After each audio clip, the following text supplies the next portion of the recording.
আশুলিয়ায় দুর্বৃত্তরা একটি mini pickup van আগুন দিয়ে পুড়িয়ে দিয়েছে। পিকআপ ভ্যানের মালিকের দাবি, অজ্ঞাতনামা দুই ব্যক্তি মোটরসাইকেল যুগে এসে পেট্রোল দিয়ে আগুন ধরিয়ে দিয়ে পালিয়ে যায়।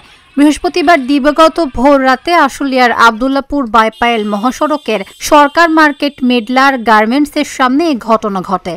পিকআপ ভ্যানের মালিক মোহাম্মদ আসলাম জানান, তিনি 7 বছর যাবৎ আশুলিয়ার মেডলার গার্মেন্টসের পাশে তার দোকানের সামনে পিকআপ ভ্যানটি রাতে পার্কিং করে রাখেন। প্রতিদিনের ন্যায় গেল রাতেও তিনি তার পিকআপ ভ্যানটি পার্কিং করে বাসায় চলে যান এবং ভোর রাতে খবর পান মোটরসাইকেল যোগে দুই ব্যক্তি এসে পেট্রোল ঢেলে তার পিকআপটি আগুন ধরিয়ে দিয়ে পালিয়ে গেছে। পরে ফায়ার সার্ভিসের কর্মীরা ঘটনাস্থলে আগুন নিয়ন্ত্রণে আনে, তবে তত সময়ে পুরো পিকআপ ভ্যানটি পুড়ে যায়।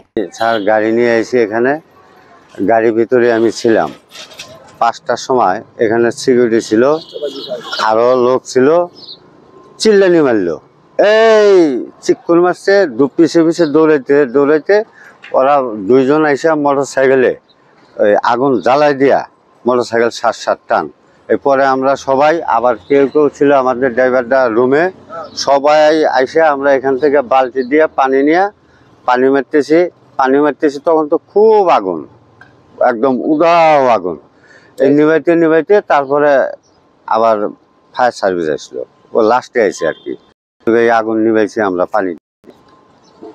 ভোর 5টা বাজে, তখন 5টার 8-10 মিনিট আগে আমরা তো ঘুমান্ত অবস্থা, এতে পেশাবে চাপ দিছে, মশা কামড়াইতেছে। উঠি পেশাব করতেছি, হুন্ডা একটা আসে এনে দাঁড়াইলো। দাঁড়ার পরে দেখি দাও করে আগুন জ্বলতেছে। হুন্ডা আলা কি যে মারলো, ফাত করে আগুন ধরাই গেল। তারপর তো আমরা তো বেশ করে ড্রাইভার ছিলাম এখানে, এতে পানি পুনি আনিয়ে কোনো রকম পানি টুনি দিতে পরে আবার ফায়ার সার্ভিসে ফোন দিলাম, হেরা আবার আইলো, আমরাও পানি টানি দিলাম। দেওয়ার পরে এই অবস্থা, পুরি টুরি ছাপ।